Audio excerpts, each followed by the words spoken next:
কন্যাগড়ের যুবক বিক্রম ভট্টাচার্যের মৃত্যুতে বিচারের দাবি। চিকিৎসক পূর্ণব্রত গুঁইকে ফোন। বিক্রমের মায়ের চিকিৎসকরা মিথ্যে বলছেন, আরজি করে চিকিৎসা হয়নি ছেলের, এমনটাই দাবি মায়ের। এবং এই যে দাবি এবং তার সঙ্গে যে কথা হয়েছে ওই চিকিৎসকের সঙ্গে, সেই পোস্ট, সেই ভিডিও কিন্তু তৃণমূলের যে এক্স হ্যান্ডেল সেই পোস্টে দেওয়া হয়েছে এবং যেখানে তার মা চিকিৎসক পূর্ণব্রত গুঁইয়ের সঙ্গে ফোনে কথা বলেছেন। ডাক্তাররা মিথ্যে বলছেন, আরজি করে চিকিৎসা হয়নি ছেলের, এমনটাই দাবি মায়ের।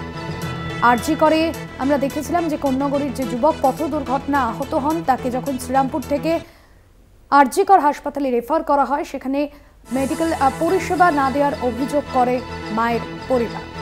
এবং চিকিৎসকের সঙ্গে যখন তার মায়ের কথা হয়, সেই ভিডিও পোস্ট করা হচ্ছে তৃণমূলের এক্স হ্যান্ডেলে। দেখুন ঠিক কি কথা হয়েছে।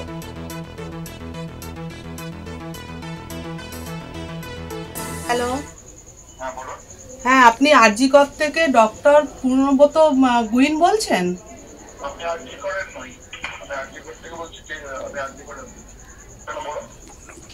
হ্যাঁ ডাক্তারবাবু, আমি কন্যাগড় থেকে বলছি, বিক্রমের মা। ঠিক আছে, আপনি দাবি করেছেন যে আমার ছেলে নাকি ট্রিটমেন্ট পেয়েছে, কিন্তু আমার ছেলে তো কোনো ট্রিটমেন্ট পায়নি, কোনো চিকিৎসা পায়নি।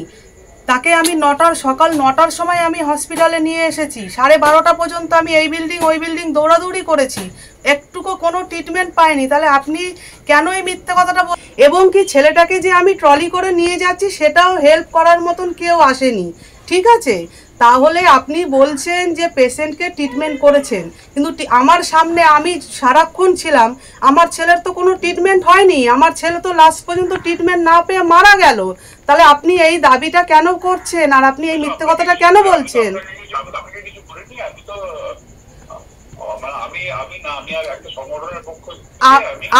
আমি একজন না, আপনি মিথ্যা কথা তো বলছেন, আপনি তো মিথ্যা কথা বলছেনই, প্লাস আমি একজন সন্তানকে হারিয়েছি, আমাকেও আপনি মিথ্যাবাদী বানাচ্ছেন। ঠিক আছে, আরেকটা কথা কি জানেন স্যার, তিলোত্তমার মা যেমন একজন সন্তানকে হারিয়েছে না, আমিও একটা সন্তানকে হারিয়েছি। হ্যাঁ, তিলোত্তমার যেমন একটা আপনার বিচার প্রয়োজন, বিচার চাই আমরা, আমার সন্তানটারও একটা বিচার চাই। ঠিক আছে স্যার?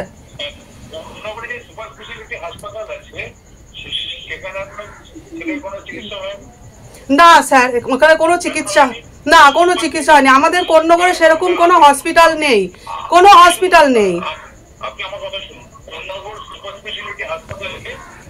নেই নেই নেই কোনো কোনো কোনো হসপিটাল নেই স্যার। ঠিক আছে, না না, সেখানে আমাদের এখানে কোনো হসপিটাল নেই স্যার। ঠিক আছে,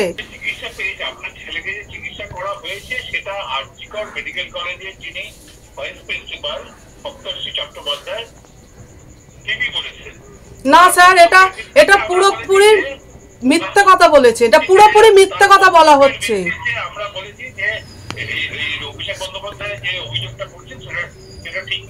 এটা পুরোপুরি স্যার আপনারা মিথ্যা কথা বলছেন এবং আমাকেও মিথ্যাবাদী বানাচ্ছেন। এটা বলবেন না স্যার, দয়া করে এটা বলবেন না আপনারা। ঠিক, আপনি এটা বলবেন না। ঠিক আছে, আমার সন্তানটার আমি বিচার চাই স্যার, আমার সন্তানটার বিচার চাই অবশ্যই। কন্যাগড় থেকে রয়েছেন আমাদের প্রতিনিধি সরাসরি পাপ্পু সাঁতরা। পাপ্পু, যে অভিযোগ করছে মা যে কোনো রকম মেডিকেল পরিষেবা না দিয়ে তার ছেলেকে রেখে দেওয়া হয়েছে, যদিও চিকিৎসকরা বলছেন যে পরিষেবা দেওয়া হয়েছে, তার ট্রিটমেন্ট হয়েছে, যে আগেও চিকিৎসকরা, জুনিয়র চিকিৎসকরা এই বিষয়ে কিন্তু জানিয়েছিলেন, সেক্ষেত্রে তার মা, তার পরিবার এখনো পর্যন্ত কি চাইছেন এই বিষয়ে? দেখো বাসুদিদি, যে ঘটনাটা ঘটেছে তাতে কিন্তু মা কিন্তু পরিষ্কার কিন্তু আমাদের ক্যামেরার সামনে তিনি বলেছেন যে চিকিৎসকরা যে কথা বলছে সেই কথা কিন্তু একেবারেই মিথ্যে কথা। কারণ গত কয়েকদিন আগে আমরা দেখেছিলাম অভিষেক বন্দ্যোপাধ্যায় তিনি একটা সোশ্যাল মিডিয়া অর্থাৎ টুইট করেছিলেন, সেখানে জানিয়েছিলেন যে চিকিৎসকরা যে কথা এবং অভিষেক বন্দ্যোপাধ্যায় বার্তাকে কিন্তু সমর্থন করছেন।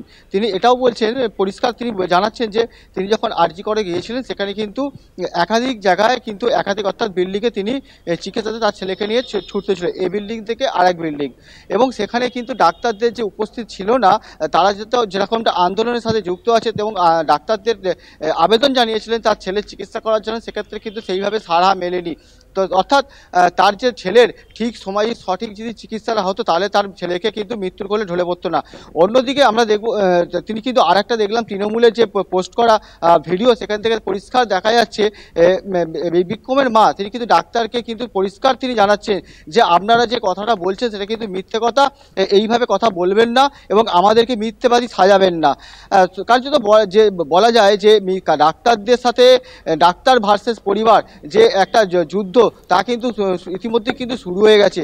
ইতিমধ্যে আমরা আরেকটা খবর শুনিয়ে রাখবো, যেটা আমরা ইতিমধ্যে তৃণমূলের তরফ থেকে যে সূত্র যেটা জানতে পারছি, আজকে দুপুরে কিন্তু বিক্রমের বাড়িতে তৃণমূলের একটা যে প্রতিনিধি দল তারা আসবেন এবং সেই প্রতিনিধি দলে কিন্তু প্রতিনিধিত্ব করবেন দোলা সেন, যেটা আমরা জানতে পারছি, এবং তার সাথে গিয়ে কথা বলবেন। সুতরাং যে তৃণমূলের যে পোস্ট করা ভিডিও এবং অভিষেক বন্দ্যোপাধ্যায়ের যে বার্তা, সব মিলিয়ে আরজি করের যে ঘটনা এবং কয়েকদিন আগে যে রাত জাগার মানে রাত দখল করার যে প্রোগ্রাম ছিল, সেখানেও কিন্তু আমরা এতদিন শুনতে পাচ্ছিলাম যে জাস্টিস ফর আরজি কর, সেখানে কিন্তু স্লোগান উঠতে দেখা যায় যে জাস্টিস ফর কোন্নগর। অর্থাৎ কিন্তু একটা এই কোন্নগরের যে ঘটনা এতদিন পর্যন্ত যে আরজি করে শুধু এখন আরজি কর নেই, কোন্নগর ঘটনাও কিন্তু উত্তাল এবং শাসক বিরোধী যে বাক বিতণ্ডা এবং যে সেটা কিন্তু উত্তালই ওপর দিকেই উঠছে বাস্তবিক।